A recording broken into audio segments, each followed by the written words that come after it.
We have a video here by Jay Malls. He's talking about the upcoming WoW blunders that he sees and is expecting. So I thought that we'd give this a watch and see what exactly he is talking about here.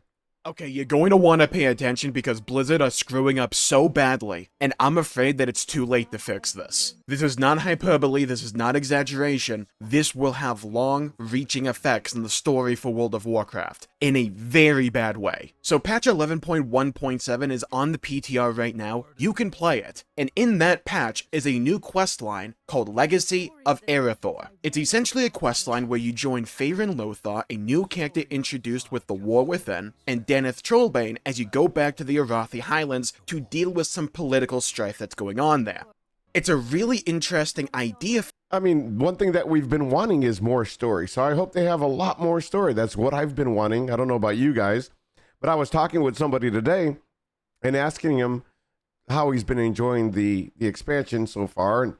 And he really said that I'm getting bored because there's like nothing to do. It's the same old expansion after expansion, and it's quite true.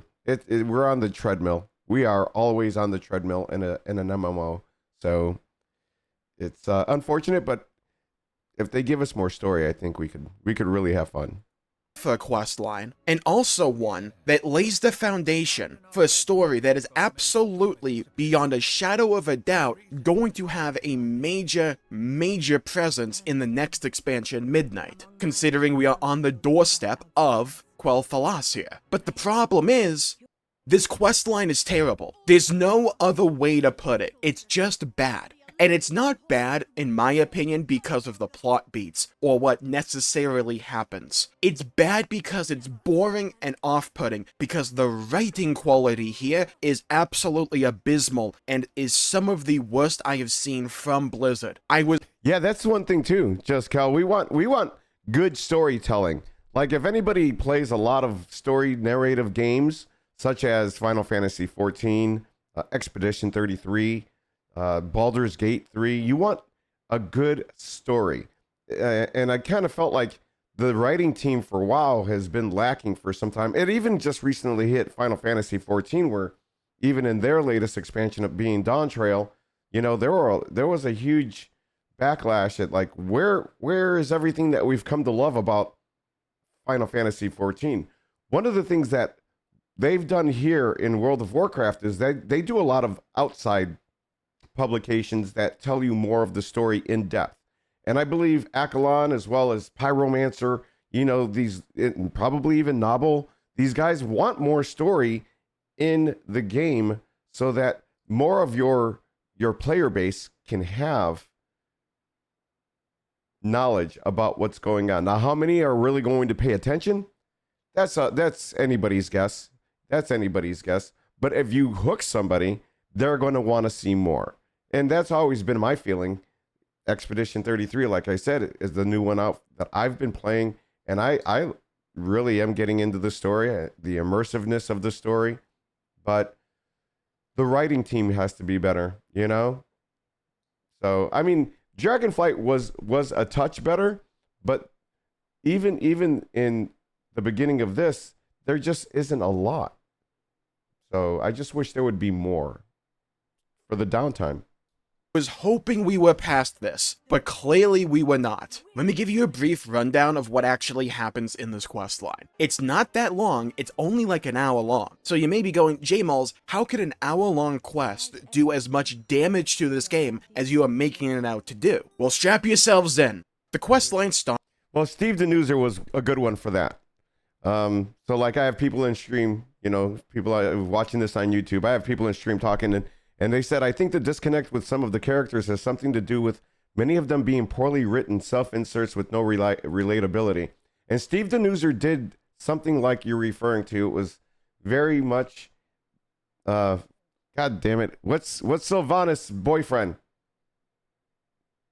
Anyways, that was like him. That was like Steve Denuser writing himself. Nathanios? That's not Thanos.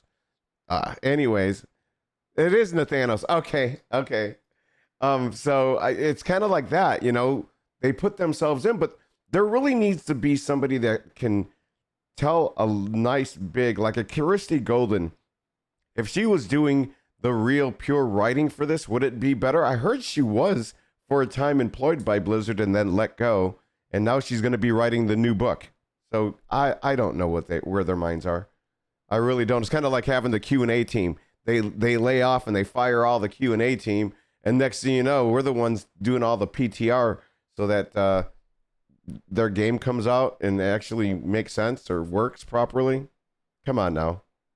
Starts with you teleporting to Come the on Arathi now. Highlands, where immediately you are greeted by a cutscene of Faerun Lothar being excited about being in the Arathi Highlands, learning about the place where her empire originally came from. And then Daneth Trollbane comes in like an absolute wet blanket, talking about, it's not all that, right? And there's a real problem with Stromic supremacy, and stuff like that. And again, I want to reiterate here, the specifics in my opinion, the overall plot beats in a long-term storytelling way aren't necessarily all that bad. They aren't particularly compelling, but they aren't all that bad. The problem I have largely lies in the writing, how the game is trying to convey these plot beats and these themes to the player, because the dialogue in this storyline is absolutely god-awful, and certain decisions that were made in terms of the tone and atmosphere completely undercut what they're trying to do here in my eyes. In fact, here's the scene. Is that? Thoradin's Wall? Yes.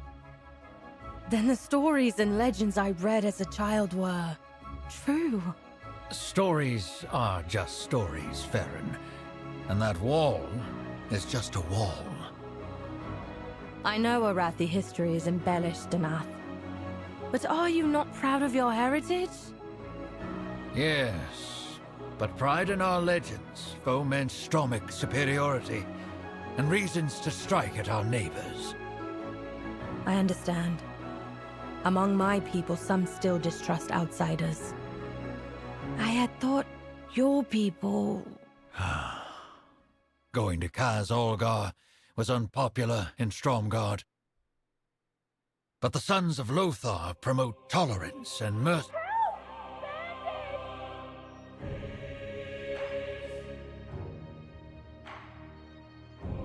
I view this as a boring, contrived, and just a poorly written way for the writers to preach and talk down to the audience, all the while having the creativity of a used bandage.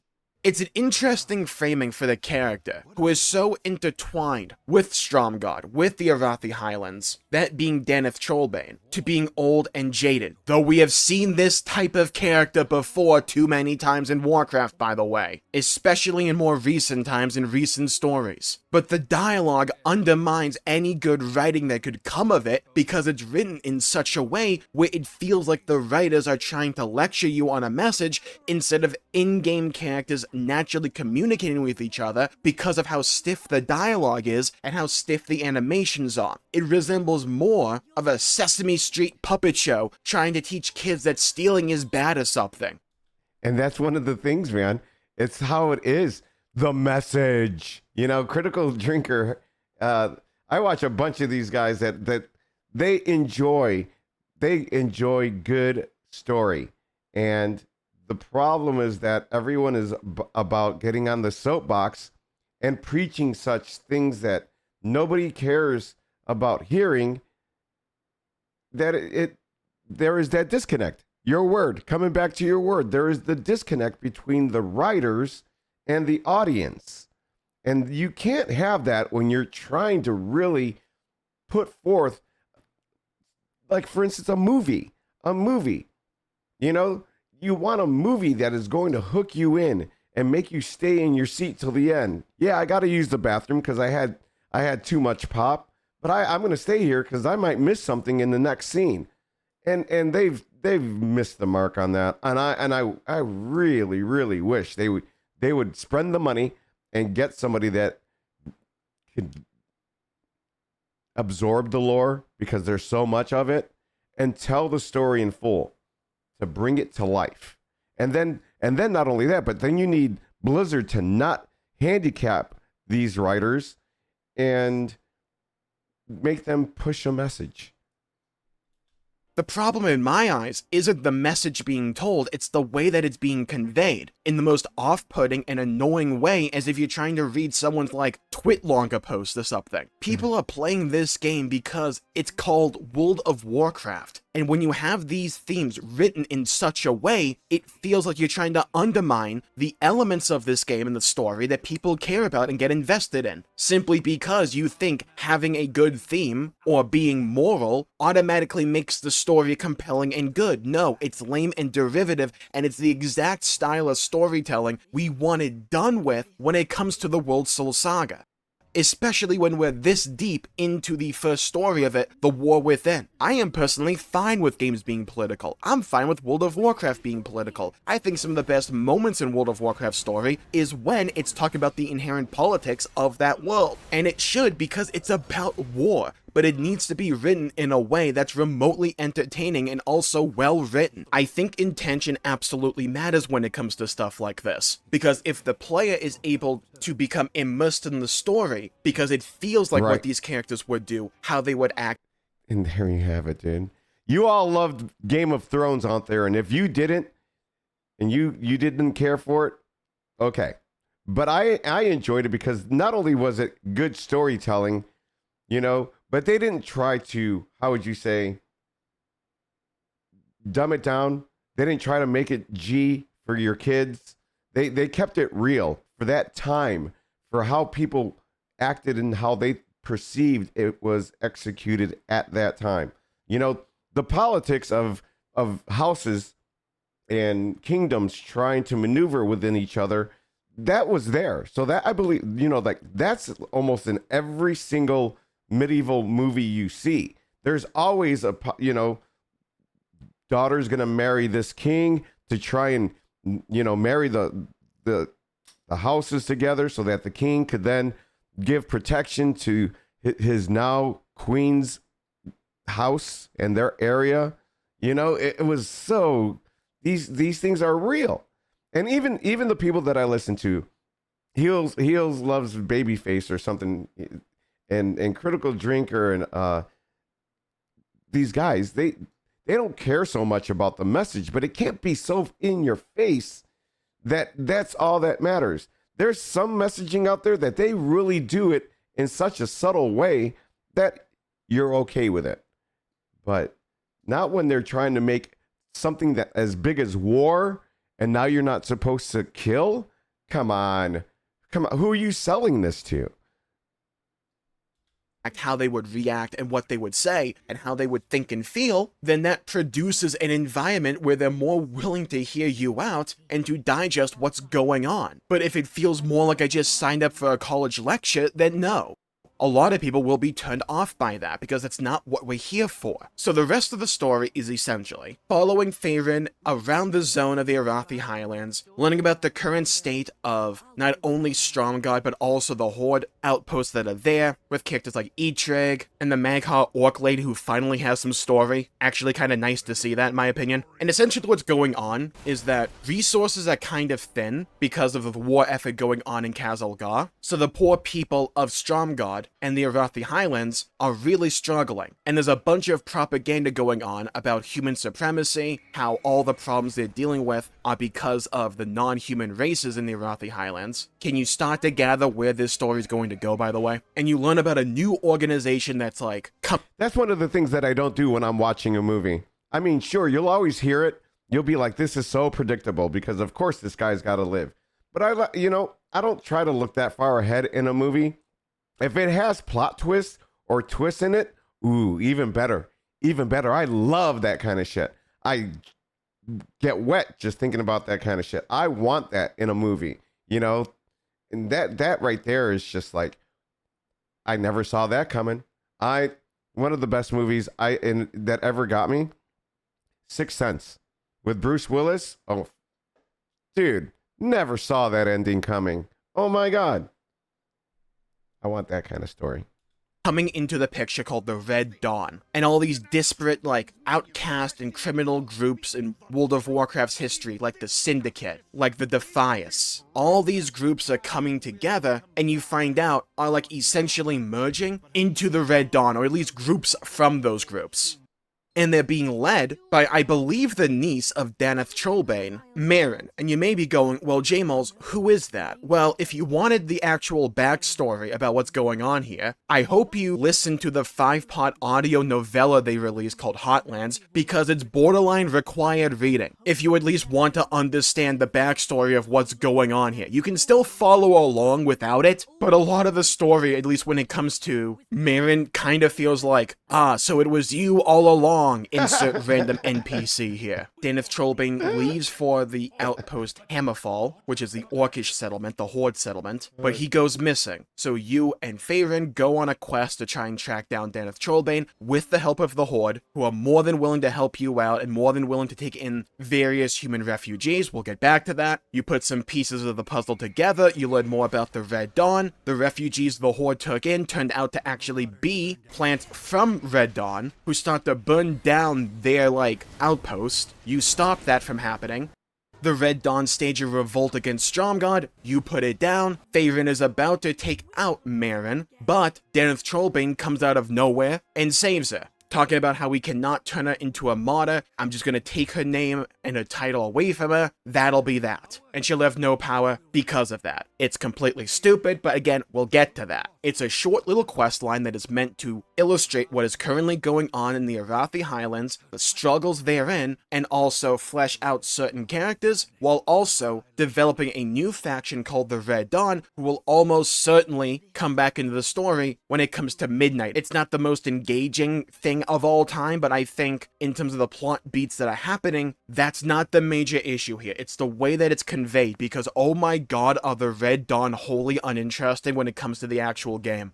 My god, they are portrayed like the worst iterations of a Saturday morning cartoon villain you've ever seen. They even have you fight one of the leaders of the Red Dawn called Joseph the Enlightened, and I swear this dude just needs a twirling mustache to make it all work. You fight him 3 different times throughout this questline. Bear in mind it's only an hour long. You absolutely smack this dude down each time, so he does not feel like a threat, and the dude just bubble hops away at the end of each quote-unquote defeat. And you're meant to fear this dude, you're meant to take him seriously, but the writing is told in such a way where you physically cannot, because he's comically bad, but also feels as if he has the power of a level 1 gnome or something. And when all is said and done, it doesn't feel like all that much actually happened. A revolt happens, but it's put down quickly. They start a few fires, but you put them out. The framing of, oh, people are getting upset because the Alliance aren't providing any supplies or help to the people of the Arathi Highlands, which could be an interesting theme to explore because of the war effort going on in Khazal-Gar, and a nation's priorities when it comes to helping their own people versus outside forces, right? That could be an interesting thing for World of Warcraft to explore. But shot down pretty much immediately because the representative from the Alliance pretty much says, no, we've been sending help. And it turns out they've just been stolen en route by bandits. So all the issues are largely because, not all of them, but at least they're portrayed to largely be a result of the Red Dawn, who do not feel like a certifiable threat at all because of the way they're written and the way you take them down so easily, without really suffering any significant loss. There's a few corpses in here, and a few pools of blood, which are nice in my opinion, but it's they're just nameless NPCs. But any and all faction tension just gets eviscerated immediately because, well, Daneth Trollbane and Eitrig are okay, well, I clearly know it's not because of you, so what's really going on here? Cooler heads prevail and all that, which, honestly, I'm in two minds about. It's nice to have some faction tension, though also at the same time, if any came as a result of this questline, it would feel contrived and really stupid. So the fact that, Daneth and Eitrig are essentially well, we know it's someone else because we know you wouldn't do it, but it does come off we need to band together with the power of friendship to take down our common foe. And there's also just various scenes throughout, which feel soft for no reason. There's a questline that you do here, where you have to save 3 bad guys who got captured by a group of trolls, right? So you go there to rescue them, and one dude is strapped down to a table, another guy is being quote-unquote boiled alive to be eaten, and then another guy is strapped to a frame to be used as target practice for trolls throwing axes at him. But hey, but that's funny. I kind of like that, as you could tell. I think that's cool. But yeah, okay. So this is what I think I kind of hear him saying, is that he feels it's just bad and contrived because the enemies are so weak. But in story mode of any game, everything's really easy so that everyone can get through the story. Problem is, the story's not long enough. Like he said, it only takes about an hour, and you don't feel really threatened. All the people that are dying are no-name NPCs. Make somebody get hurt. Not critically, maybe. Maybe Farron would be, shot in the leg with an arrow. Could happen to anybody. And now she's kind of injured. She might have to back off, or she'll be, I'll power through and I'm going to go through, and they bandage her up, kind of like in Braveheart. He's like, pull it out and give me a drink of this. And then they're going to use the fire and cauterize it and everything. Let's see some of that shit. Let's make it real. Make it real. Okay, that could be really cool and add a bit of edge to the storyline about what the trolls are going to do and the brutality there. But it's completely undercut and undermined because the guy strapped down to the table is completely fine. We got there before they could do anything to him. The guy wasn't actually being boiled alive. They had kind of just started, so the water was only a little warm. And despite being used as target practice for like the entire day, apparently the trolls have the accuracy of a stormtrooper and just never actually managed to land a hit. Or if they did, they never showed or indicated that he did get hit because the dude just walks away fine the moment you free him. It feels stupid and childish and feels, again, like a Saturday morning cartoon or something, which is not the vibe I think World of Warcraft should have. No, it shouldn't be grim dark like it's Berserk or Elden Ring or anything like that, but it needs a little bit more seriousness about it than this. Why is this story being told like I'm 5 years old? And like the moment you free these guys, immediately they turn out to be repentant and go, no more Syndicate, no more Red Dawn. But is there any game out there with heavy hitting and dark themes in their writing? Have you guys ever played a game? If you have, let me know down in the comments, or you guys let me know on stream. I can say like the only thing that I've ever seen that was really kind of dark writing was BG3. To me, that kind of seemed dark. Expedition 33, maybe? Well, yeah, because I don't want to give you spoilers, but yeah, now that I think about it, that had a twist. Yeah, I don't know. Like, if this doesn't end up being a fake out, what are we doing? Like, the torture borderline felt like it was Tom and Jerry-esque.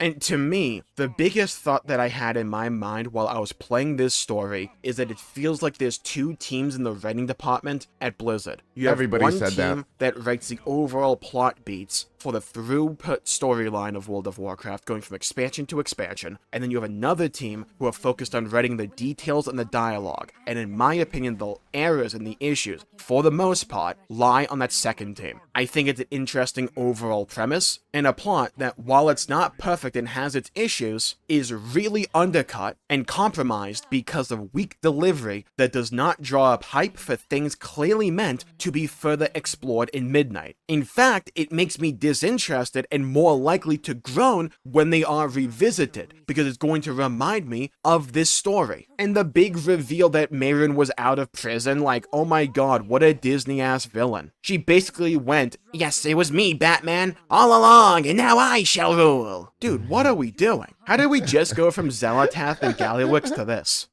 And then at the very end, Daneth makes the obviously stupid decision to feel righteous in the moment and let Mayrin live, where she immediately says, this is not over, which, count how many times that line has been used in World of Warcraft, and will almost certainly come up again in Midnight. And then when it happens again, inevitably, we're going to curse out Daneth when we have to deal with this Mickey Mouse squad of villains again. A potentially really cool storyline in a really interesting setting, drawing on both Horde and Alliance, and all these separate human factions of antagonists over the years are being ruined by this Mickey Mouse storytelling. Kenneth Trollbane even goes like, oh. I thought at first she grabbed the dagger out of her back, like her belt.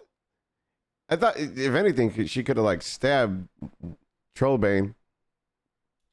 She doesn't have her name or her title anymore, so they'll clearly not follow her anymore. It's like, buddy, what are we doing? It's absolutely idiotic logic for someone who is supposed to be as experienced and wise as Daneth Trollbane.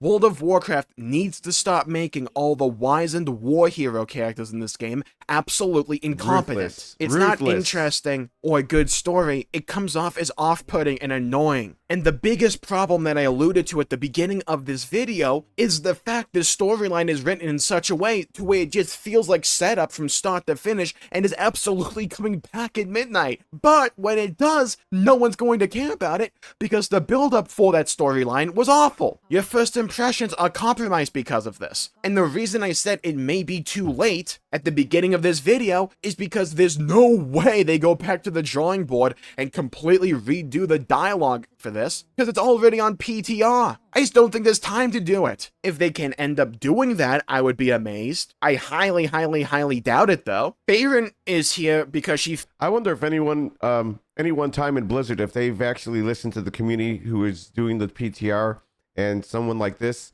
would go ahead and bring up how bad the story is, what they could do to improve it. Because I always like somebody that can tell you issues that they see, but I like that they also have solutions. Everyone's got a complaint, but nobody always has a solution on what they think their views would do to help bring and flush out the story. Feels like she exists solely as a counterbalance to Daneth Trollbane, to where she starts this story overly optimistic about Stromgod, and Daneth Trollbane starts off overly pessimistic, and so at the very end of it all, they can meet somewhere in the middle. That's like her entire purpose for being here.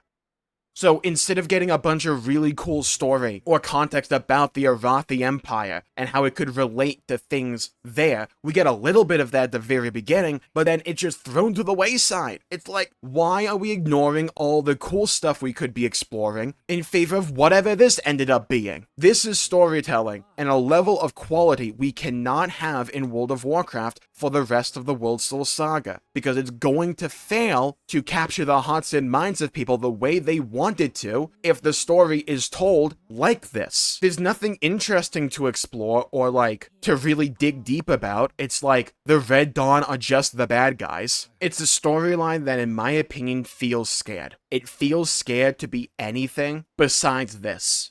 It doesn't want interesting shades of gray. It doesn't want interesting and complex villains. It doesn't even want villains that people could think are cool. It just wants to go, this is bad, this is good. There's your story. It's short. Well, that was the same thing and the same complaint that they had about Shadowlands and the Jailer. They did not really develop the villain. That was the first, that was the last you ever heard of this guy. So to think that he was actually pulling strings all the way back to vanilla, come on. You gotta do a little bit more. You know, Xal'atath, for instance, they've been in the story throughout in the lore throughout the series, and I think that's fine. They're giving her more. They are releasing information more and more. You're seeing it on Bellular, you're seeing it on Talius and Evertel's channel. That stuff is coming out. You get to see her true form, what it was all about. But to do something like this, and they're supposed to be the people from the Arathi Highlands and everything, you just got to develop the bad people along, what their strife is with everybody, and the quarrels that they're having with different people in the region, and see how that really shapes the world itself. If I ever had a chance to give anyone any kind of advice on storytelling, it would really be from a movie view. But I have read some books and they're just like, can't put them down. And if the storytelling in game needs to be as good as the people that are writing their books. That's all I'm saying. Both in height and stature, it's uninteresting, it's boring, repetitive, and the disappointment from start to finish. And yeah, it is short, it's only like an hour long, it's not going to take that much time, but this could have done so much good to build up hype and anticipation for Midnight, to lay the groundwork for storylines clearly going to be explored at Midnight, and just does none of that. In fact, it makes me less interested in Midnight, because I know I'm going to have to revisit the themes and characters again when they're just so boring. Can World of Warcraft stop it with this boring writing? I know you can do better, because 11.0 and 11.1 were better. This feels like I'm back in Dragonflight again. That's not where I want to be, narratively speaking. Yeah, the writing at the end of Dragonflight was horrible. You know, it's unfortunate, but I have to say it. They took somebody that was totally against Alex Straza and like nearly a death, like they had a vow of death on this person, and then turned around and joined the side. I like, hello, make it make sense. With that, I'll call the video there for the day. Thank you all for tuning in. My pleasure for making the video. If you enjoyed it, please leave a like and subscribe. It really helps the channel out and help support future content, and I greatly appreciate it. Stay safe. Have a great day. Go play some video games. Leave a comment down below. Your thoughts, your opinions on this storyline. Does it sound interesting to you? Did you play in the PTR? Do you like it? Do you hate it? What do you think is wrong with it? Where do you want Blizzard to go from here? Do you think this is an issue they need to address? I'd love to hear your thoughts, hear your opinions, and hear your perspectives. Have a great day, and I'll see you all next time. Bye-bye, everybody. Until we meet again. I like that video. Very good, informative, you know, good points, good solutions, things like that. If you made it to the end of this video, by all means, do me a favor, type true. And thank you for helping me with the algorithm if you have. We're going to get into the game here. I stream every Monday through Friday. World of Warcraft, karaoke on Saturdays on Twitch /Achilles_1970. Stop in, and I'll see you all next time.